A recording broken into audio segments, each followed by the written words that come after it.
Hi mga Mars! Kumusta po kayo? Samahan niyo na naman po ako sa araw na ito sa isang recipe na naman na maibabahagi ko sa inyo. Bukod po sa trending ito, is patok na patok ito sa mga panahon ngayon. Marami na po sa atin dito ang nagninegosyo sa ganitong recipe. Kaya kung ako sa inyo, try nyo na rin itong gawin at para po kumita na rin kayo, o diba? At napakasarap din po nito at patok pang panghanda sa mga espesyal na okasyon. Napakasimple lang ng gagawin natin. Ang kagandahan lang po sa ganitong negosyo or recipe, hindi na natin ito kailangan pang lutuin.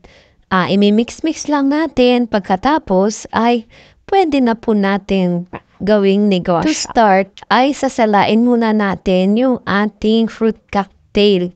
Bali, ang size po nito is 485 grams. Tapos, meron ako ditong dalawang angel cream densada na chilled na po ito overnight. Dapat po chilled overnight yung ating gagamitin na gatas. Pwede po kayong gumamit ng all-purpose cream at condensed milk. Ako is 2-in-1 na po ito. Trinay ko naman na ganito yung gamitin ko kasi dun sa isa kong video, ang ginamit ko dun is condensed at saka all-purpose cream. Ngayon, itry ko naman itong 2-in-1 na nga na gatas, kumbaga. Hindi na siya hahaluan pa ng all-purpose cream or condensed milk kasi sapat na po yung lasa nito. Napaka-creamy na rin po nito. Ang gagawin lang natin is ibibit lang natin siya hanggang sa mag-double po yung volume niya. Dahil po sa sobrang trending ng ganitong negosyo ngayon, kung ako sa inyo, itry nyo na rin po itong gawin.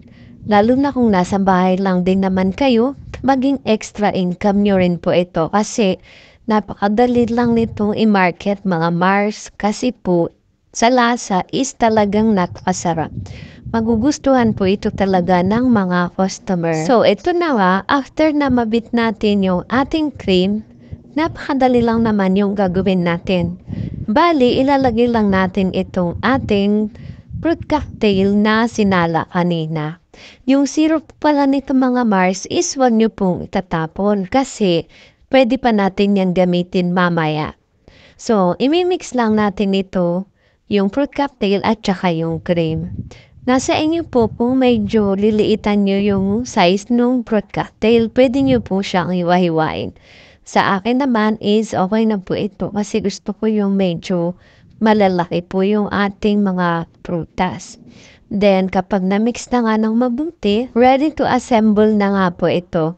Bali, ginamit ko rin po uli itong aking square na Tupperware na nabili ko po sa Orange Shop.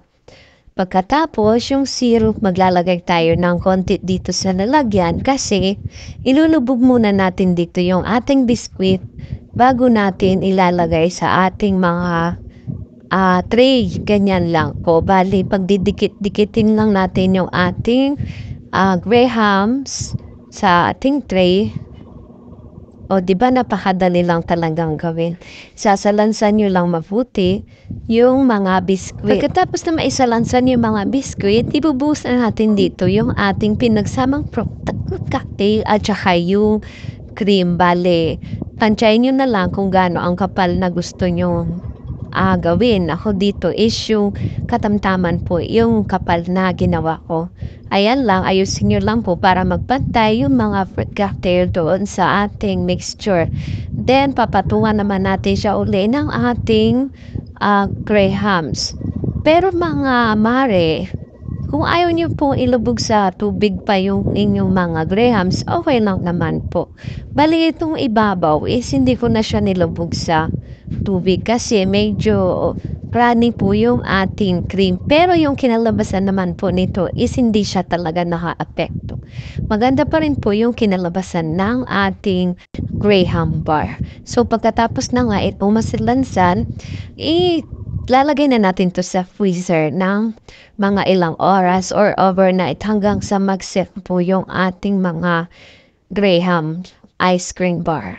O ayan, may sobra pa pong biskwit at saka harin kaya naglagay pa rin ako dito sa microwavable tab. Marami po yung nagawa ko dito mga Mars sa dalawang lata ng cremdensada tapos dalawang pack din ng Grahams itong ginamit ko ngayon kasi nga yung nakaraan kong video is bitin po yung Grahams. Kaya ang ginawa ko, dalawang pack na yung binili ko. At eto nga yung mga nagawa ko, nakagawa ko ng 3 tab at isang malaking size na tray. Ito po is kinabukasan na nga ito kasi talagang nirise ko siya ng overnight. Ayan, tignan niyo naman at napakatigas na po ng ating mga Graham bars. So, para matanggal ko po siya is in-scrape ko po ng aking slicer yung gilid para hindi po ako mahirapan sa pagtanggal nito sa ating Tupperware. O, di ba ang dali lang tanggalin. Ganyan lang talaga mga Mars. So, ito na nga, ang gagawin naman natin dito is hihiwa-hiwain natin siya ng gusto nating size. Bali, ang ginawa kong cut dito is sinunod ko lang po yung size ng bawat piraso ng Grahams.